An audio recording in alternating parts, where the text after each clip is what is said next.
Welcome everyone to the Inspired Choices TV show. I am your host, McIver, and I'm very excited for you joining us today. I have a very special guest, a funny lady, an inspiring lady, and a lady who is going to really share what it is all about to step out from behind. So, Inspired Choices TV is all about bringing people together and bringing you guests that will inspire you to choose and have more in your life. So today, I am so happy to have with me Donnielle Carter. Welcome, Donnielle. Hi, Chrissy. We're just going to start giggling. This right off the get-go, we'll just start giggling. Donnielle Carter is an amazing woman, and I don't even know what title I would give you. What title do you go by when people ask you, what do you do, who are you? Well, not surprisingly, I'm usually sarcastic. They're like, so what do you do for a living? I'm like, a lot.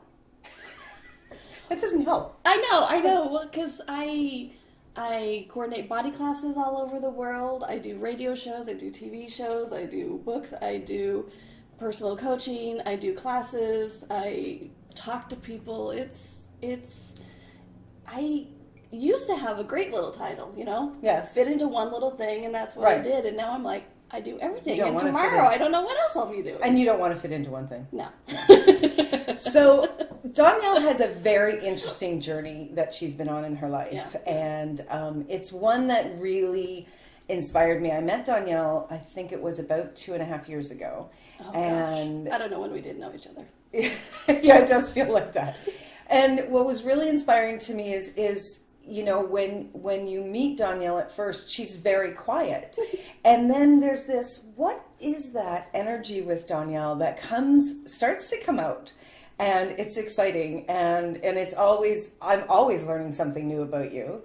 And I can't wait for all of our viewers to learn about you. So Donnielle, take us from, what was one of the first things you started to do in your life as far as a career, what we would call a career?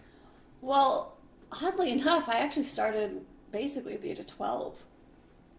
Really. Right. It sounds funny to say, but it's true, because my parents got divorced when I was 10, and my mother had to start to step out herself and start to create a life. And she became this nutritionist, and then she published some books, and she started doing radio. She did a radio show for 27 years. Right. And with that, we had these seminars. We would bring in guests. Right. And we'd have a speaker. They'd be up there speaking. And I'd be in the back of the room. I'd be like registering people, selling books, taking their money. At 12? At 12. Yeah, totally. And so it's funny that it's actually taken me that long to step into that, because I've been doing it the majority of my life. Okay, so you grew up in the U.S., Yes. in a very interesting area of the world, in Utah. Well. Yes? I didn't go to Utah until I was in college. And okay, until college. I moved around a lot. You moved around, as you still do. You're always going and going. So you're one of 4 children, correct? 5 children. So were the other children also involved in your mother's radio show and book selling? No. I am one of those children who was like, whoops. I didn't know my mom didn't know she was pregnant. I call myself an only child with brothers and sisters, because there's a 6-year gap between me and my closest sibling. Right. And so at 12, when all this stuff started, my sister was 18 and on her way to college. And so I literally had a different childhood than the rest of my family, because they had the 2 parents at home and everything. And I had work in the back of the room and moving and everything. So your mother was bringing you along because she didn't have a lot of other choices? No. And as it would turn out, it was one of the biggest contributions to your life and where it led you to today. Yeah. So you're in the back of the room, basically behind the scenes, running the scenes. Yeah. And then your mother goes into radio, and we're not talking about online radio, what you and I do today. We're talking about the real radio. Broadcast stations. Absolutely. So you are, I think of WKRP in Cincinnati. Yeah. Where you were definitely behind the glass wall, running the board. Oh yeah. I was running the board. I was screening the calls. I'd be like, "Hi, Devonta's Health and Wellness. Do you have a question?"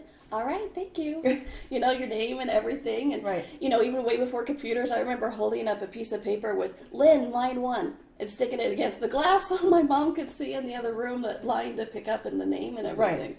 How cool is that? Yeah, I had fun. How many years did you do that with your mom? Oh, gosh.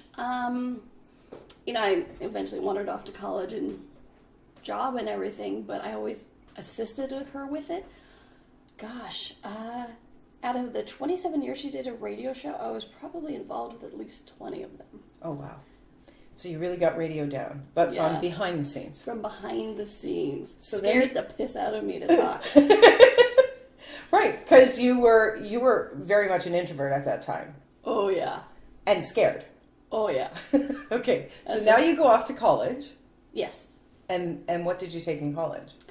I was going to be in publishing. I was going to write books. I was going to publish other people's books. I was going to be an editor and stuff like that. And then I figured out how many English classes I had to take. And I'm like, screw that, man. You never told me this before. That's funny. That's way too many, right? And so I also had an archaeology degree. I was working on an archaeology degree. And so I'm like, well, crap, I have to declare a major. Because at least I knew it was like having a career in archaeology wasn't going to be real feasible at that time. Okay. I didn't know, So you just took it for fun? Yeah, I was just taking it for fun. Because I like history, and all that kind of stuff, and stories. Mm-hmm. And English, publishing, stories, archaeology, Okay. And so I went, crap, I don't know, I have to declare something. And I'm like, well, I know how to do radio. Maybe I'll check out the broadcasting department, And I think I have the fastest interview, because you had to interview to get into the broadcasting department, right? I think I have the fastest interview online, on record. Because the guy sat down, he's like, real serious. He's like, why do you think you'd enjoy working in the media field? And I'm like, because I've been doing it since I was 12? He goes, what? I said, my mom's been doing radio shows since I was 12, and blah, blah, blah. He goes, oh. And that's it. That was it. That was it, because so many people got into it because it was lights and shiny and bright, whatever. And you were more interested in the behind at that time. Yeah. Okay, so let's fast forward. You finished university, you finished college, you go on. Then where did that take you? I went straight into TV. I went straight into a news department, early morning shifts, editing, master control, which is the actual person who sits in a dark room and makes sure that the commercials go on, the programming goes on, and everything follows the timesheet.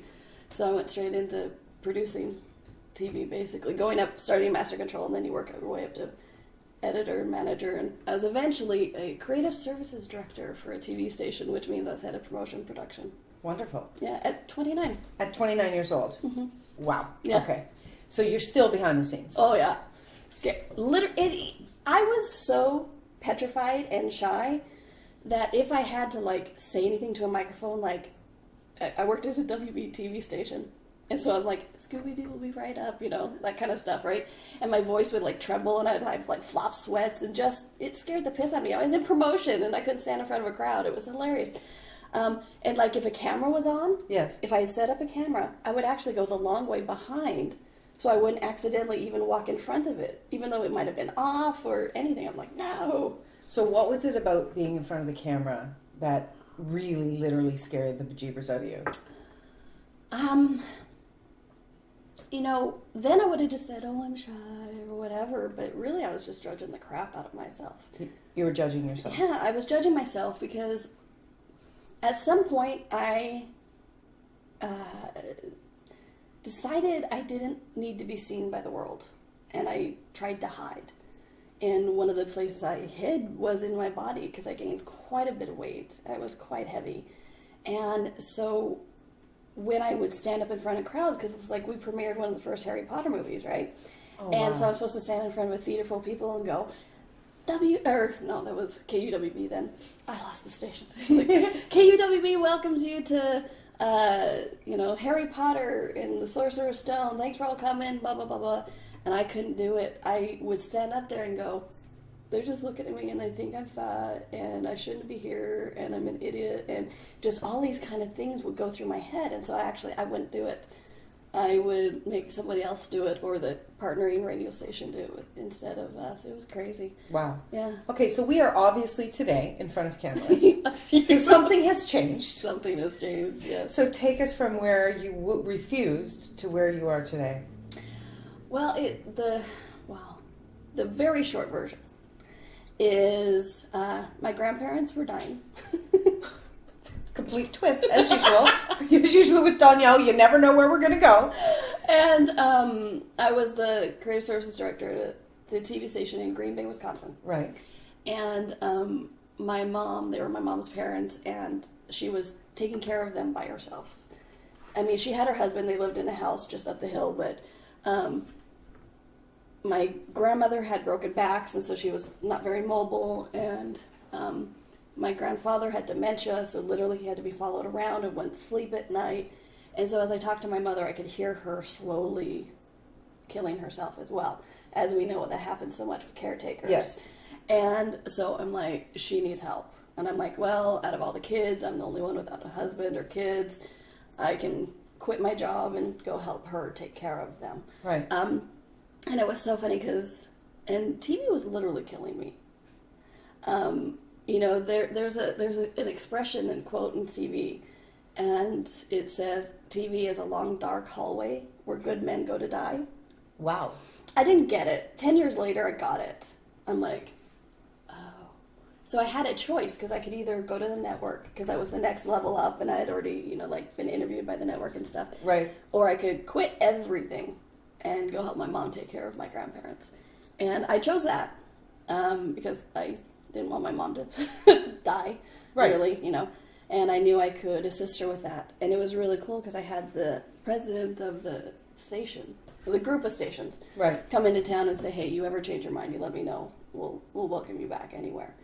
And I'm like, thanks. No freaking way. You know, I'm like, I got to get out of this business. So how long had you been in that? 10 years. 10 years. 10 years. So you move home, you start taking care of your grandparents. Mm-hmm. So I literally followed 2 people dying around for 2 years. And then I thought I would like feel better once I got out of TV, but I just started feeling worse. You hang out with people who are dying. Yeah, it's not really inspiring, I don't think. No, you kind of go, oh, we're still alive today. Okay, you know. I mean, literally, my grandmother used to wake up and go, oh, shit, I'm still alive. So this is the energy and the environment, you know, that I was in for 2 years. And it was literally with my grandfather, it was so funny because he had this dementia. He didn't sit still. His body was fine except for his head. And so my grandmother loved TV, so she had a TV in every room. And my grandfather wouldn't sit still for more than 30 seconds. Literally, he was always on the move. And so I would have every TV in the house on the same show. And I'd just watch it because I followed it throughout the house. So this is my life for 2 years. It was interesting, yeah. And you came out of that sane. I don't know about sane. Okay. Okay, so your grandparents pass. I don't know if I was sane before. Yes, my grandparents die. Yes. Done. Moving on. And I'm living in Utah, and I go, I need to do something. I have to make money, you know, that old proverbial make money. And so I'm like, I know, I'll open up a metaphysical bookstore in Utah, the town I was living in, because, you know, there wasn't one. There must be needs of one. There was a reason there wasn't a metaphysical bookstore. And I was helping my mom with the radio show, and I was working at the local radio station just for, you know, extra cash, or any cash. And so I started going into this, opening this bookstore, doing the design and all the things, and it literally made me nauseous every time I thought about it. And now with what I do, we're going to get into looking back, I'm like, oh, awareness. Thank you, body, for letting me know this was a bad idea. Right. Because I remember walking around the storefront that I was thinking about renting and literally wanting to puke and like, this is not working. And I decided not to do that and instead go into just doing some video and audio editing for my mom's experts on her radio show. Because she always had these amazing people coming through. Right. And I could see the production quality was crap. And I'm like, hey, you need to make a CD out of that. And they're like, well, I don't know how to do that. I'm like, I can do that. I can edit the audio and then we can make the CD and we can do the design. We can, you know, okay. So I kind of started developing a business that way. Right. And then a gentleman named Dr. Dane here was on my mom's radio show and changed everything. for me. So Dr. Dane here and Gary Douglas are the co-founders of Access Consciousness, and that is actually the modality and body of work where Donnielle and I actually met in this lifetime. And Dr. Dane here was the first one that introduced Access Consciousness to both Donnielle and Donnielle's mother. Yes. So you get into Access, you start taking the courses. Well, it was interesting because, for 20 years or whatever it was at that point, I every week saw these amazing people, because my mom had a health talk radio show, right? She was a certified nutritionist. She had a health talk radio show live 4 weeks a year, for 4 weeks a month. And so someone did the math one time of all the shows that I did and all the people that came through. And some of them were amazing. Some of them were crackpots. Right. And some were just amazing. They had all these amazing modalities to help the body and change the body and heal the body. And, when Dane and Access came on, it was the first modality that I had ever heard. It was the first modality I had ever heard of inviting the body to give information about what it would like to look like, how it can change, what it can heal, what it requires to heal, and all that kind of stuff. So it was really the first modality that I ever heard that was including the body, which was interesting because they were all about the body, but this was the first one that included the body, which I just found fascinating. And it was interesting because all the other, my mother's experts, as I called them, I, of course, being stubborn, ornery, and resistant, I was like, nice, and I had... So here you are, you're someone who's judging your body tremendously to the point that you will not come out anywhere, really. No, as a matter of fact, whenever my mom used to be so proud and introduce me, this is my daughter, Donnielle, I'd be like, don't introduce me, I'm sorry. Literally, I would... So you're shaming yourself. I would be embarrassed for my mother, because here's this nutritionist, this public figure, all this kind of stuff. Oh, wow. And I'd be like, I'm such a piece of crap. I have a horrible body. I'm sorry, Mom. So you're judging yourself all the while, ashamed of yourself for your mother and what she does. It kind of has the energy that you're like, my mother's a crackpot because her daughter's like this. Kind of, yeah. Like in your mind, not in reality. Yeah, I didn't want people to judge my mother and her abilities based on my body. Right. Yeah. There's so much judgment in the world. It's crazy. Gosh. It's so just interesting. You take... And she never had it of me. That's the thing. She was a most amazing person. She's like, this is my daughter Donnielle. Isn't she lovely? I'm like, stop. So she could see something you weren't willing to see. Yeah. So you start to take the classes with Access Consciousness. Oh yeah, I created a miracle there. Dr. Dane here, the co-creator, he wasn't doing the core classes anymore. And after he was on the radio show, like I said, long story, it's in the book, but 2 weeks later he was in the little town of St. George, Utah, facilitating and teaching the initial classes. Wow. I know, which I'm grateful for, because I'm so stubborn, ornery, and pain in the butt that I don't know if I would have listened to anybody else. So you take the courses and then you begin to... Did you start to facilitate the classes as well? No, it was really interesting because I started re-listening to... I knew my life had to change, which is why I went, yes, I'll take the course. Because it was, change your life. I'm like, great, my life has to change. I could either go back into TV or do something else, and I don't know what's required. I didn't actually go into it for my body. And when I was re-listening to the tapes of the class, way before the MP3 files, right? I listened, and he said, people have asked their body what they would like to eat or what it would like to look like. And I'm like, So I remember, and it's like, all you have to do is talk to your body. And I'm like, I have a body? I mean, literally, I was looking at it like, I know I have a body. I know I get dressed. I know I brush my teeth, occasionally brush my hair. But literally acknowledging that I had a body was furthest from my head. And so I remember I was in my office, and he's like, well, say hi to your body. I'm like, what? And so I remember I sat there, and I went, okay, and I dropped my barriers, and I went, hi, body. And I felt like a complete idiot, honestly. I did. You know, people always have these stories. Oh, I did this and it was great. And the angels, or the heavens opened and the angels sang. And I'm sitting there going, I'm an idiot. I'm so glad I'm alone in this room. Nobody can see me. And I'm like, okay, wait. And I use some of the Access verbal processing. I'm like, okay, you destroyed the judgment and all that kind of stuff. And I'm like, okay, let me try it again. And so I'm like, okay, hi, body. And it was really interesting because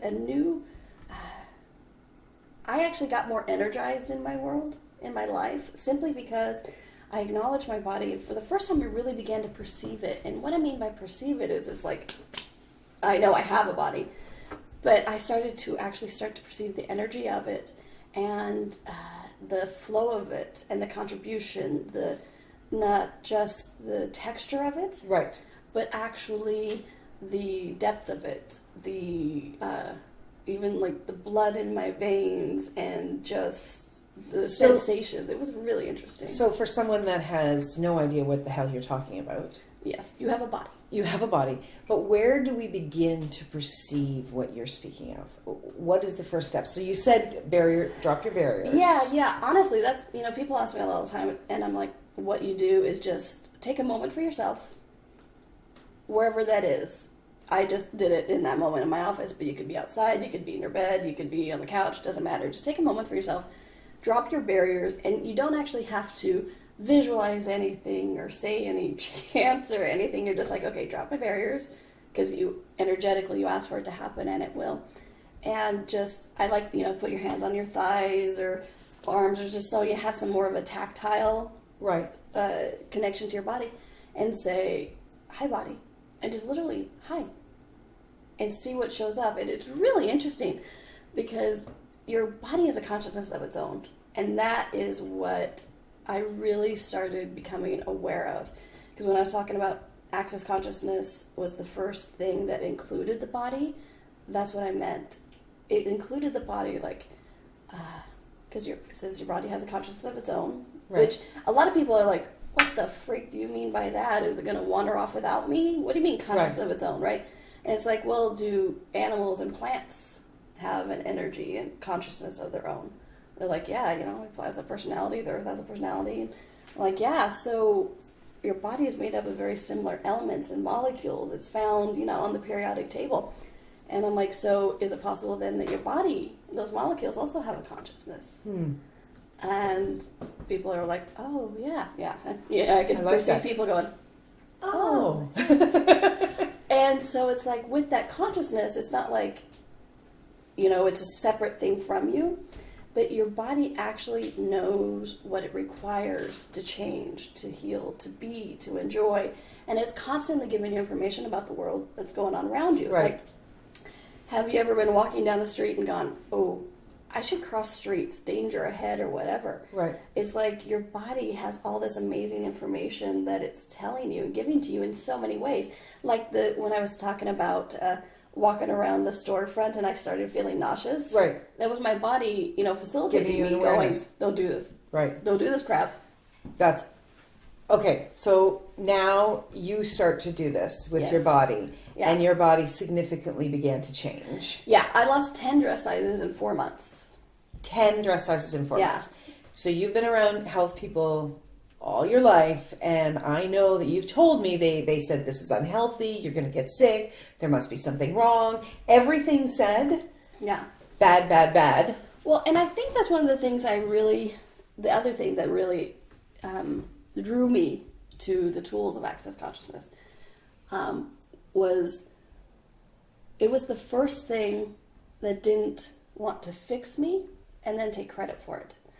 Because all of my mother's experts, as amazing as they were, every single one of them would be like, I can fix you, and then you can tell everybody how I fixed you. Wow. And, being the stubborn little snot I was, I'm like, screw you, man, I'm not broken. And then to prove them, I broke myself more. Wow. So you move forward, you start to change your body, you start to enjoy your life, and you obviously start to come out from behind. Yes. You step out. Yes. And you start to be the person that you desire to be. Yeah, it was really interesting. It was only 4 months later, 4 months and like 2 weeks, I ended up at the Certified Facilitators training in California for these access consciousness, which, you know, the rest of my life I had been like, no. And now I'm like diving head into this thing. It was really amazing. So where are you today? Oh, what are you doing today? Because we don't have 2 or 3 hours, and I could absolutely talk to you for 2 or 3 hours. Well, we do talk lots. But I want to give everyone a real glimpse of where you are today and what you're creating in the world now. Gosh, you know, and with the dramatic change in my body, because it wasn't just about the weight. The weight was part of it. But the weight fluctuates. It's really about the contribution that your body can be to the creation of your life, because it's giving you information about other people's bodies as well. We haven't even got into maybe that pain isn't yours, right? And so with all of this, Gary Douglas, the founder of Access Consciousness, said, would you be interested in being spokesperson for Right Body for You? Which is, you know, with Access Consciousness, it has tools for every area. Right. And Gary also created these specialty classes, and one of them is Right Body for You, because it's like using the tools specifically with the body.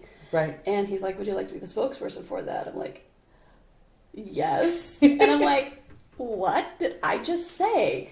And so now 8 years later, that's what you're doing. I'm doing that. Yeah, I get to travel the world. Standing in front of, you know, like I did a presentation a couple days ago in front of 250 people, which, you know, 8 years ago would have that was also live streamed around the world for 400 other people. I forgot about that. Yeah, it was like almost 850 total, or whatever it was. And so, yeah, so I'm on the cover of a book. I do my own radio show. I do TV appearances. I facilitate classes all over the world. And I have a second book coming out. And it's really been interesting to... And what was cool about this is using the tools of Right Body for You is it's not that you overcome things. You know, because like in AA or things like that, it's like, well, you'll always be an alcoholic. You just have to have the strength every day to overcome it every day. The tools of Access and Right Body for You literally take it out of your universe, literally erase it. And what I mean by that is, like, I remember one day, Gary was teaching a class, and he's like, it was about only 90 people. And he's like, hey, Donnielle, why don't you come up here for a second and kind of tell people a little bit about you and what you're doing? I'm like, okay. So I get up there and I'm talking, da-da-da-da-da-da-da. And in the back of my head, I go, didn't I used to be shy? I mean, literally. So it erases it. So it's not something you have to overcome every day. You just literally let it go. Let it go. You disintegrate so it. It's no longer there. You let go of the judgment. Yeah. You let go of other people's opinions of you. Yeah. And you started to create your life. Yeah. And now you travel the world. You're inspiring other people to choose what works for them and to connect with their bodies. And, you know, and that's the funnest thing for me is to see people smile when they leave the class or listen to the radio show or laugh or whatever, because laughter is one of my body's favorite things to do. It's true. We laugh a lot. If you ever listen to any of my radio shows, I think I start each one giggling just because the energy of it is so fun and I have such a good time. But to see people, because these tools, you can use them immediately. Like the one we gave about lowering your barriers and talking to your body. And then simply just like, hey, body, what would you like to eat? What would you like to eat? Ask a question of your body and see what information it gives you. And just let you know, bodies don't talk in a stream of words. I'm a wordsmith. I'm a writer. I kept waiting for that. But it talks to you in interesting ways, like I'm hot, I'm cold. I kind of feel a head rush. I'm nauseous, in different ways like that. And so it's like, don't start waiting for the conversation to happen with the word structure because you're going to be waiting a little while. Waiting a long. But just acknowledge that because you actually communicate with your body all the time more than you give yourself credit for. Right. You know, because people are like, I don't communicate with my body. I'm like, do you know when you need to pee? Exactly. And they're like, yeah. I love that. Then you communicating. So Donnielle is going to be here in Toronto in September. I don't have the dates in my mind, but she's September 2016, and she's on her way tomorrow to Seattle, and you're going to be doing classes all around the world so people can connect with you, but also online. She has a radio show, Right Body for You, and TV appearances. You have one book out. You have another one coming. Yes. Yeah, so, the first book is Right Body for You. Right. And I wrote it with the founder, Gary Douglas. Right. And it's an amazing book. I read it all the time because people are like, oh my gosh, I've read your book. I'm like, I read it too. I do. I reread it. It's a fabulous book. Yeah, the ones that Gary wrote, it's like, oh my gosh. It's phenomenal. Yeah. So where can people connect with you? They can find me on the accessconsciousness.com website or my website, Donnielle.com, which Donnielle.com. is DONNIELLE.com. Fantastic. She's laughing because I'm always like, 2 N's, 2 L's. 2 N's, 2 L's. Okay, I have a quick few questions to ask you, and then we got to wrap up. So, Donnielle, what is your favorite inspirational quote, and how has it influenced you in your life? Probably one of my favorite quotes is, if you think you can or you think you can't, either way you're right. And it really helped me to start looking at it going, oh, wait a minute. If I think I can't, it's actually making it so I can't. And it really made me first start to question that of, wait a minute. What I'm thinking or doing or being is influencing, my point of view is changing something. So It really started me to help go, okay, well then I'm going to think I can. See what goes from there. What inspires you to get out of bed in the morning? Every day? Yeah, every day. Probably giggles, laughter, and fun, but just the change in the world I see. Like I said, I know, when I was in TV, I used to say the world was not better at the end of the day for what I had done. I was good at marketing at my job. I was good at telling people how to be, what to be, to judge the crap out of themselves. And so now I know the world's a better place for what I do every day. Totally. And so that gets you out of bed. Yeah, it gets I me love out of that. bed. What has been the most surprising thing that you have chosen in your life? Access consciousness, right money for you. Honestly, because I still have TV friends and stuff, and they remember me as this shy, behind the scenes, don't really speak up person, or talk to your body. I was quite the tomboy, which was funny because I love dresses, and so now when they see me, they go, "You do what?" And one of them started listening to my radio show and everything recently, and I'm like, worlds collide. That's awesome. Yeah, so surprising. It's just access consciousness, right body for you. What is your greatest secret to creating the life you have? Being amused at everything. Those moments where you're like, I can't believe I did that. I'm such an idiot. I will turn that around and look at it and go, wow, I was so amazing at fastly creating that crap, and look how well I didn't do that right. I'm amazing. And so when I am amused with myself, not the mocking, not the bully, but just like, wow, that was quite talented. Okay, well now, how else can I use this talent instead of that way? Right. When I am amused at it, the judgment doesn't last. It doesn't last. Yeah. And what name, other than the one you own, would you like to be called by? That's funny. Well, it's Goddess Divine. Goddess Divine. I like that.